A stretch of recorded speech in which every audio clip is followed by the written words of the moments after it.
दोस्तों, आपका बहुत बहुत स्वागत है एमबीसन नर्सिंग क्लासेस में। आज का हमारा टॉपिक है मस्कुलोस्केलेटल सिस्टम। इससे पहले हमने एंडोक्राइन सिस्टम पढ़ा, फिर नर्वस सिस्टम पढ़ा, तो कई सारे सिस्टम हम पढ़ चुके हैं। आज अपन मस्कुलोस्केलेटल सिस्टम की बात करेंगे।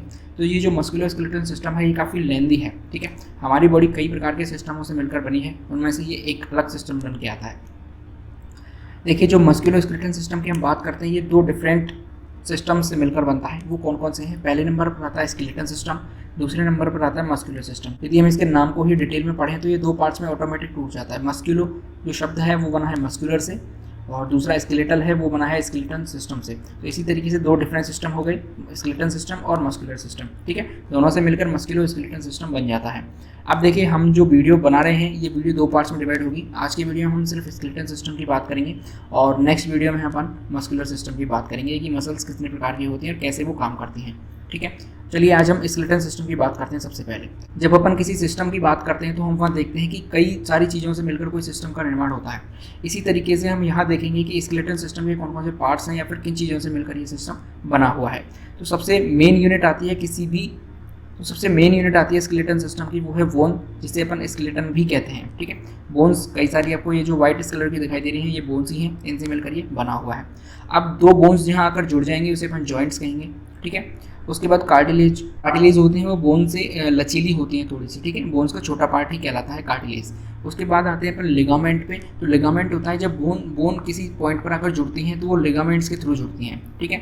और फिफ्थ नंबर पर आता है टेंडन। जब कोई मसल्स बोन से जुड़ती हैं तो उसे अपन टेंडन कहते हैं, उस जॉइंट को टेंडन कहा जाता है, या फिर वो टेंडन के थ्रू बोन मसल्स के थ्रू अटैच होती है, ठीक है।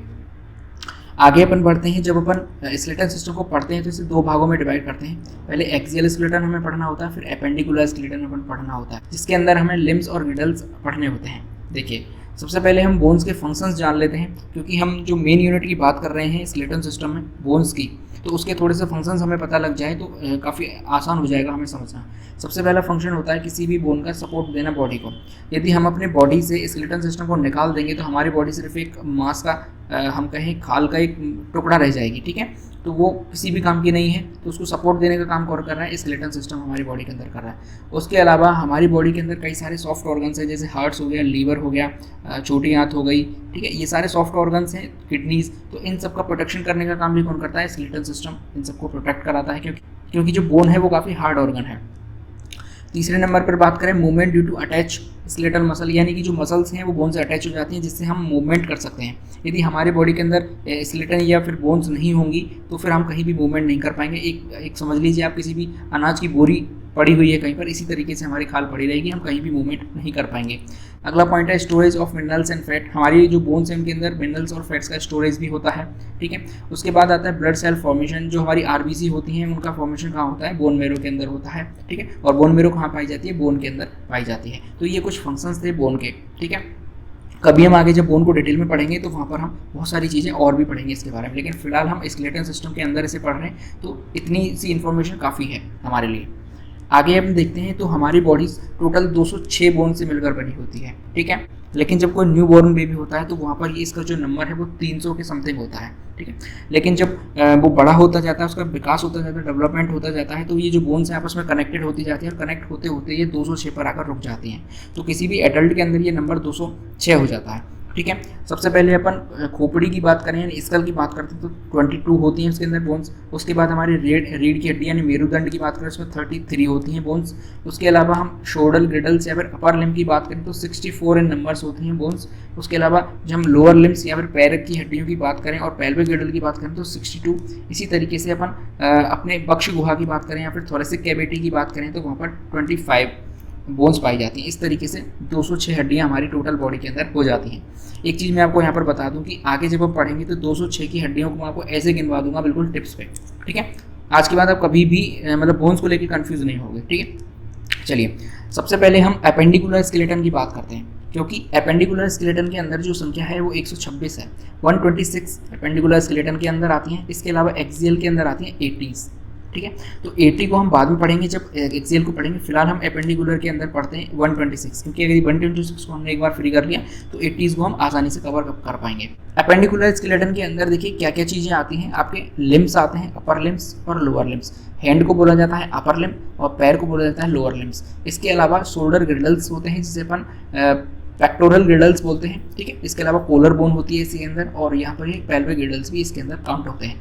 सबसे पहले हम बात करेंगे अपर लिम्ब की, यानी हैंड की। यदि हम बात करेंगे हैंड, देखिए आपको यहाँ पर 3 भागों में दिखाई देता है अपना हाथ। एक सबसे बड़ी हड्डी होती है जिसे कहते हैं आर्म, और इस हड्डी का नाम है ह्यूमरस। ह्यूमरस जब आगे बढ़ती है हाथ तो ये 2 पार्ट्स में डिवाइड हो जाती है, ठीक है। जो अंगूठे की तरफ होती है उसे बोला जाता है रेडियस, और जो चुंगली उंगली की तरफ होती है उसे बोला जाता है अल्ना। तो हाथ में अब तक कितनी हड्डियां हो गई? 3 हड्डियां हो गई। सबसे बड़ी कौन सी? ह्यूमरस, उसके बाद रेडियस और अल्ना। उसके बाद हमारी हथेली स्टार्ट हो जाती है। हथेली में यदि हम हड्डियों की संख्या की बात करें तो 3 जो हड्डियां हैं वो हमारे हाथ के अंदर हो गई। अब बची कुछ 27 हड्डियां किसके अंदर होंगी? हथेली के अंदर या फिर पाम के अंदर। तो कलाई में आते हैं तो कलाई में सबसे पहले कार्पल्स होती हैं जिनकी संख्या होती है 8, ठीक है। 8 के बाद अपन हथेली की तरफ बढ़ते हैं जिसमें मेटाकार्पल्स कहते हैं, और मेटाकार्पल्स की संख्या होती है 5। फिंगर्स की तरफ आते हैं जिन्हें फेलेंजेस कहते हैं, और फेलेंजेस की संख्या होती है 14, ठीक है। तो टोटल कितनी हो गई है? 27। कलाई के अंदर कितनी हड्डियां हैं? छोटी छोटी हड्डियां कितनी हो जाती हैं? 8 हो जाती हैं। उसके बाद हथेली की तरफ आते हैं तो हथेली में हम जानते हैं 5 उंगलियां हैं हमारी अंगूठे समेत, तो 5 उंगलियों की 5 हड्डियां हो जाएंगी, ठीक है। मेटाकार्पल्स मेटाकार्पल्स जिसे अपन कहेंगे। उसके बाद उंगलियों की तरफ आते हैं तो उंगली, यदि हम उंगली की बात करें तो 3 पार्ट्स में डिवाइड होती है, लेकिन अंगूठा ऐसा होता है जो सिर्फ 2 पार्ट्स में डिवाइडेड होता है। इसी वजह से यहाँ पर कितनी हो जाती हैं फ्लेंजेस हमारी? 14 हो जाती हैं। बल्कि होनी कितनी चाहिए थी? 15 होनी चाहिए थी। लेकिन जो हमारा अंगूठा होता है वो डायरेक्ट किससे जुड़ा हुआ होता है? हमारी कलाई से जुड़ा हुआ होता है, इसलिए वहाँ पर सिर्फ 2 हड्डियाँ पाई जाती हैं। बाकी की आपकी जितनी भी उंगलियां हैं, जैसे देखिए ये छोटी वाली उंगली, ये नाखून वाला पोर्शन है, इसके बाद ये बीच वाला पोर्शन और ये लास्ट वाला पोर्शन जो हमारी हथेली से जुड़ा हुआ है, ठीक है। इस तरीके से 14 हड्डियां किसके अंदर? उंगलियों के अंदर, 5 हड्डियां हथेली के अंदर और 8 हड्डियां किसके? रिस्ट यानी कि कलाई के अंदर, और टोटल ऊपर 3 थी। तो इस तरीके से आपके टोटल एक हैंड के अंदर कितनी हड्डियां होगी? 30। आपके दोनों हैंड हैं तो गुना 2 कर देंगे तो कितनी हड्डियां हो जाएंगी? 60। आप यही वीडियो को पॉज करिए, उसके बाद दोबारा से एक बार काउंट करके देखिए। Humerus, radius, ulna, carpals, metacarpals, phalanges. Humerus 1, radius 1, ulna 1, carpals 8, metacarpals 5, phalanges 14। Total कितनी हुई? 30। दोनों हाथों में कितनी हुई? 60। इसके बाद आके अपन चलते हैं लोअर लिम्ब की तरफ, यानी पैर की तरफ। पैर में भी अपन देखते हैं सबसे बड़ी हड्डी है ऊपर की तरफ जिसे कहेंगे थाई की हड्डी या फिर फीमर। फीमर की संख्या कितनी होगी? 1। उसके बाद अपन थोड़ा नीचे की तरफ आते हैं तो आप देखते हैं जो हमारा घुटना है, घुटने के ऊपर एक कटोरी जैसी संरचना पाई जाती है, वो एक हड्डी है। उस हड्डी को बोलते हैं पटेला। पटेला की संख्या कितनी होगी? 1। उसके बाद थोड़ा नीचे आते हैं तो हमारे हाथ की तरह ही पैर की हड्डियां भी 2 भागों में डिवाइड हो जाती हैं, 2 हड्डियों में डिवाइड हो जाती हैं। एक हो जाती है टिबिया तो दूसरी हो जाती है फिबुला। तो टिबिया फिबुला मिलकर कितनी बन गई? 2। टोटल कितनी हो गई? 4। इसके बाद अपन पैर के पंजे की तरफ बढ़ते हैं तो ये देखिए यहाँ से पैर की हड्डी इस पंजे से जुड़ी हुई है। ये पूरा फुट है हमारा पैर। ये एडी वाली जो संरचना है, एडी को कहते हैं एंकल। इसके अंदर जो इसके अंदर टार्सल्स होती हैं जिनका नंबर्स होता है 7। उसके बाद आगे अपन चलते हैं पंजे की तरफ तो मेटाटार्सल्स की संख्या हो जाती है आपकी 5, ठीक है। उसके बाद तो मेटाटार्सल्स की संख्या हो जाती है 5। उसके बाद फ्लेंजेस आ जाते हैं जिसे टो कहते हैं, तो टो के अंदर वापस से कितनी हो जाती हैं आपकी? 14। अब देखिए हाथ के अंदर और पैर के अंदर अंतर कितना था कि वहाँ पर जो टार्सल्स की जो कार्पल्स की संख्या थी वो कितनी थी? 8 थी, लेकिन यहाँ पर टार्सल्स की संख्या कितनी है? 7 हो गई। क्यों? क्योंकि एक हड्डी आपकी यहाँ पर जुड़ गई है घुटने के ऊपर, जिसे पटेला कहते हैं, ठीक है। बाकी टोटल कितनी हो गई आप काउंट कर लीजिए, एक बार फिर से मैं काउंट करा देता हूँ। फीमर 1, पटेला 1, टिबिया फिबुला 2, कितनी हो गई? 4। 4 के बाद टार्सल्स आपकी हो गई 7, 7 और 4 11, 11 के बाद मेटाटार्सल्स 5, 11 और 5 16, 16 और 14 आपकी कितनी हो गई? 30। तो एक पैर के अंदर 30 तो 2 के अंदर कितनी? 60। अब देखिए क्या आपको यहाँ तक कितनी हमें एपेंडिकुलर के अंदर कितनी पढ़नी थी? 126। कितनी हम कवर कर चुके हैं? 60 पैर के अंदर, दोनों पैरों के अंदर, और 60 ही कितने अपने हैंड के अंदर। और बची कितनी अपने पास? 6 हड्डियाँ। 6 कौन कौन सी हैं? देखिए शोल्डर गिर्डल्स की तरफ अपन पढ़ते हैं तो ये जो पीछे की तरफ आपका कंधा जुड़ा हुआ है, चौड़े से भाग हैं, चौड़ी सी हड्डियाँ हैं, इन्हें कहते हैं स्कैपुला। स्कैपुला कितनी होगी? 2। इसके अलावा आप आगे की तरफ देखेंगे जहाँ पर आपकी शर्ट या टी शर्ट की कॉलर आती है, उस हड्डियाँ दोनों तरफ होती हैं, उन हड्डियों को बोलते हैं क्लेविकल। क्लेविकल की संख्या कितनी होती है? 2। टोटल कितनी हो गई? 4। तो शोल्डर गिर्डल्स में कितनी हो गई? 4 हड्डियाँ हो गई, 120 और 4 124। अब आगे थोड़ा बढ़ते हैं, अपन पेल्विक गिर्डल्स की तरफ आते हैं जहाँ हमारी फीमर जुड़ी हुई है। तो पेल्विक गिर्डल्स में कितनी हड्डियाँ हैं? 1 और 1 2, तो कितनी हो गई टोटल? 126। ठीक है। यानी कि एक बार फिर से आप काउंटिंग करिए, 120 तो आपकी टोटल हो गई हैंड्स और लेग्स को मिला के, और 4 हो गई आपकी शोल्डर गिडल्स के अंदर, और 2 हो गई आपकी पेल्विक गिडल्स के अंदर। कितनी हो गई टोटल? 126। ठीक है, जो एपेंडिकुलर वाला पोर्शन था 126 हमने कंप्लीट कर लिया। अब बढ़ते हैं अपन एक्सियल की तरफ, जिसमें कितनी हड्डियां हैं हमारी? 80। तो एपेंडिकुलर हमने कंप्लीट कर लिया, ये वाला जो पोर्शन था हैंड और लेग्स वाला पोर्शन अपने कंप्लीट कर लिया। अब अपन बीच वाले पोर्शन की बात करेंगे, ठीक है, एक्सियल की। तो एक्सियल में जब हम बात करते हैं तो एक्सियल में आपका हेड आता है, हेड के अलावा आपका वर्टिब्रल कॉलम आता है और आपकी रिब्स आती है, बस। ठीक है, तो स्कल आता है, स्कल के अलावा जो लेरेंजियल स्केलेटन होती है आगे बताएंगे हम, उसके अलावा वर्टिब्रल कॉलम और थोरेसिक केस, ये सब किसके अंदर आता है? एक्सियल के अंदर। एक एक बात करते हैं। सबसे पहले अपन वर्टिब्रल कॉलम को निपटा लेते हैं, क्योंकि इसके अंदर जो हड्डियाँ होती हैं वो 33 होती हैं। कैसे होती हैं? देखिए ये पीछे की तरफ हमारी रीढ़ की हड्डी है, ठीक है, ये किससे जुड़ी हुई है? हमारे हेड से जुड़ी हुई है। तो हेड जहाँ पर जुड़ा हुआ होता है उस जॉइंट को कहते हैं एटलस। ठीक है, एटलस जो हमारे पहले वाले पोर्शन से जुड़ा हुआ होता है उसे कहते हैं सर्विकल वर्टिब्रा। ठीक है, वो उनकी संख्या कितनी होती है? 7। उसके बाद नीचे की तरफ आते हैं, तो नीचे हमारी छाती की तरफ जहाँ से पसलियाँ जुड़ती हैं या पसलियाँ निकलती हुई दिखाई देती हैं उसे कहते हैं थोरेसिक। तो थोरेसिक कितनी होती हैं? 12। उसके बाद थोड़ा कमर की तरफ बढ़ते हैं तो कमर की तरफ आ जाती हैं लंबर।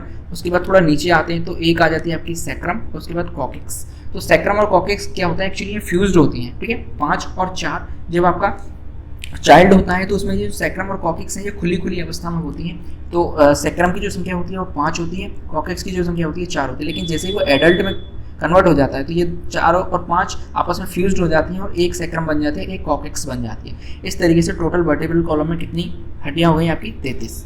ठीक है, आगे अपन बढ़ते हैं, थोरेसिक केस की तरफ अपन आते हैं। थोरेसिक केस में देखिए रिब्स होती हैं हमारी, और रिब्स की जो संख्या होती है वो 24 होती है, यानी कि 12 जोड़ी या फिर 24। लेकिन एक बीच में हड्डी पाई जाती है जिसे अपन कहते हैं स्टर्नम।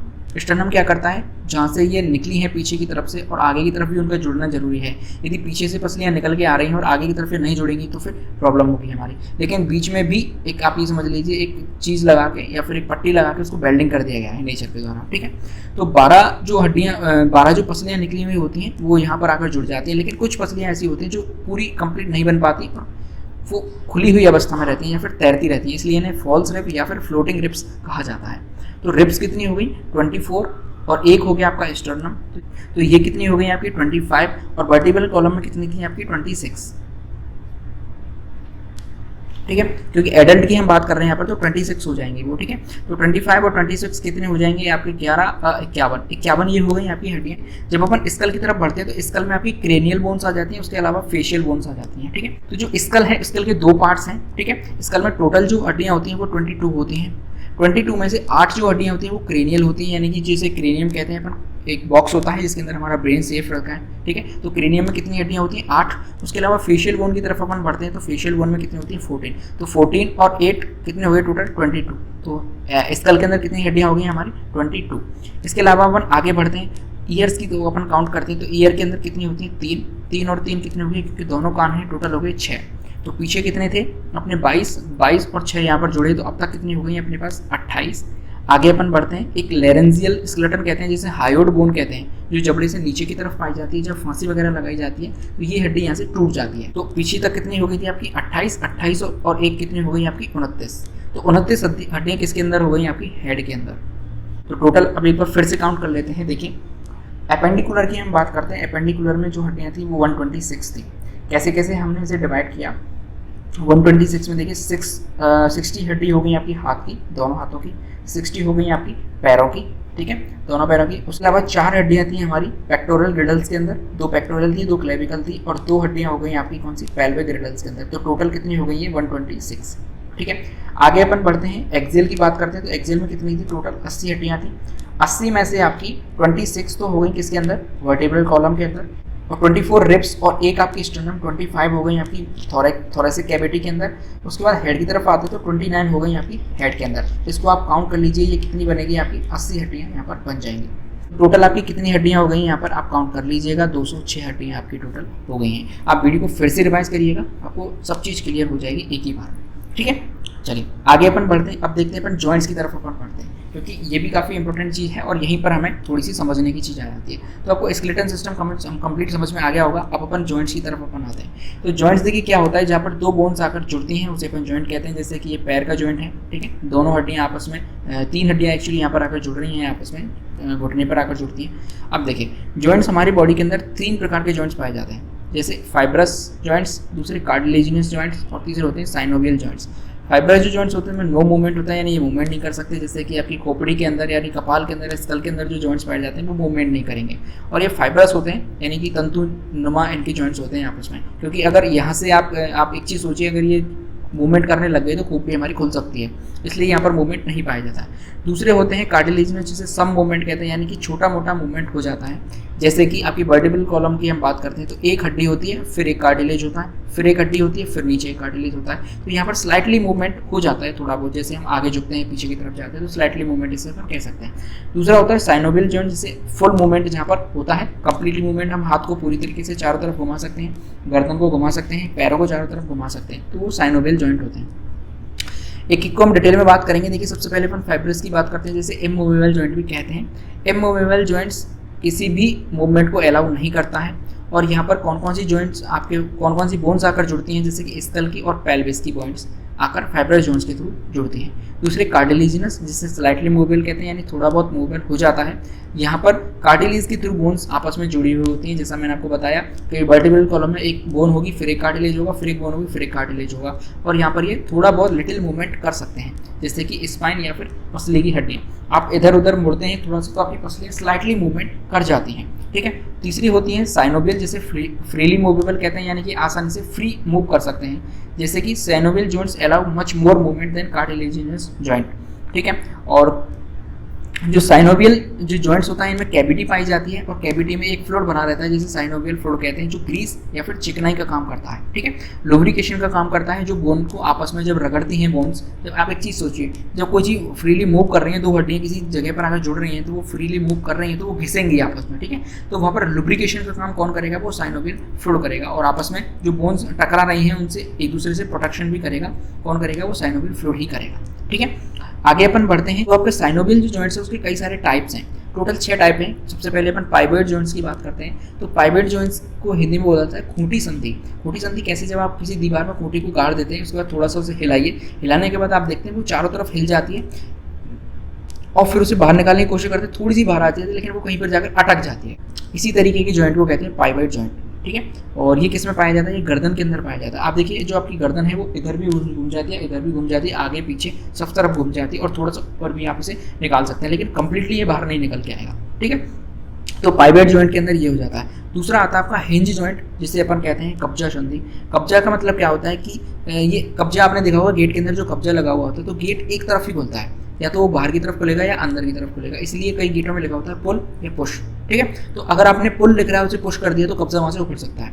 इसी तरीके के जॉइंट पाए जाते हैं आपकी कोहनी के अंदर या फिर घुटने के अंदर। तो जो आपकी ह्यूमरस और अल्ना जहाँ पर जुड़ी हुई होती हैं वहाँ पर ये जॉइंट पाए जाते हैं। अब आप देखिए कोहनी को आप बिल्कुल सीधा कर सकते हैं, लेकिन पीछे की तरफ ले जाएंगे तो आपका जो जॉइंट है वो टूट सकता है। इसी तरीके से जो घुटना है वो पीछे की तरफ जाता है, यदि आप उसे आगे की तरफ लेके जाएंगे तो वो वहाँ से भी टूट सकता है, ठीक है। इसी तरीके का एक आता है सैडल जॉइंट। सैडल जॉइंट जो है वो एक तरीके से बॉल एंड सॉकेट जॉइंट का ही एक टाइप है, ठीक है। अभी देखेंगे अपन बॉल एंड सॉकेट क्या होता है। तो सैडल का मतलब क्या होता है कि एक तरीके से ये फिसलता रहता है एक दूसरे पर, स्लाइडिंग। आप जैसा देख सकते हैं कि एक बोन दूसरी बोन के ऊपर स्लाइडिंग कर रही है, तो ये किसके अंदर पाई जाती है, मेटाकार्पल या फिर कार्पल के अंदर जो जॉइंट पाया जाता है उसे सैडल जॉइंट कहते हैं। ऐसे ही एक आता है आपका बॉल एंड सॉकेट जॉइंट। ये किसके अंदर पाया जाता है, हिप एंड फीमर के अंदर। तो बॉल एंड सॉकेट का मतलब क्या होता है, जैसे ये जो आपको पिंक कलर का दिखाई दे रहा है ये बॉल है, इसी तरीके का एक शेप बना हुआ है अंदर की तरफ जहाँ पर जगह है।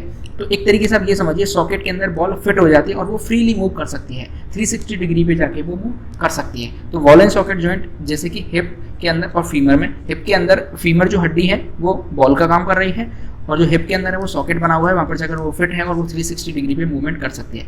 इसी तरीके से हमारे जो शोल्डर है, पेल्विक गिरडल में जगह है, और हमारी जो शोल्डर की जो हड्डी है जिसे ह्यूमरस कहते हैं, तो ह्यूमरस की जो शेप है वो बॉल जैसी, तो वो जो बॉल है हमारी जो हड्डी है वो सॉकेट में जाके फिट हो गई, और फिट होने के बाद वो फ्रीली मूव कर सकती है 360 डिग्री पे। बाद एक अलग जॉइंट आता है जिसे अपन कॉन्डाइलॉइड जॉइंट कहते हैं। जो किसके अंदर होता है, मेटाकार्पल और फेलेंजेस के अंदर। यानी मेटाकार्पल जो हमारी हथेली की हड्डियां हैं और उसके बाद फेलेंजेस जो उंगलियां हैं वो मूव कैसे कर सकती हैं, आप देख सकते हैं कॉन्डाइलेट यानी कि एक ही डायरेक्शन में मूव कर सकती हैं, ज़्यादा पीछे की तरफ उन्हें नहीं ले जा सकते, एक लिमिट तक ही वो मूव कर सकती हैं। इसके अलावा आता है आपका प्लेन जॉइंट, ये बहुत ही सिंपल प्रकार का जॉइंट है। जैसे आपका पैर का पंजा है जो टार्सल से वो जुड़ी हुई है किसी टिबिया फिबुला से, तो उसे आप सिर्फ इधर उधर ही मूव कर सकते हैं, ठीक है। इधर उधर प्लेन जॉइंट जो होता है इसका मतलब इधर उधर ही मूव किया जा सकता है, कंप्लीटली उसे हम मूव नहीं कर सकते। जिस तरीके से हम अपने पैर हाथ को 360 डिग्री पे घूमता हुआ देख सकते हैं, इस तरीके से अपन यहाँ पर इसे 360 डिग्री पे नहीं घूमता देख सकते पैर को। तो इस तरीके से जॉइंट्स मैंने आपको क्लियर करा दिया। आई होप आपको वीडियो पसंद आई होगी। अगर आपको वीडियो अच्छी लगी है लाइक जरूर करें, चैनल को सब्सक्राइब करें, देश से प्यार करें, माता पिता से प्यार करें। जय हिंद।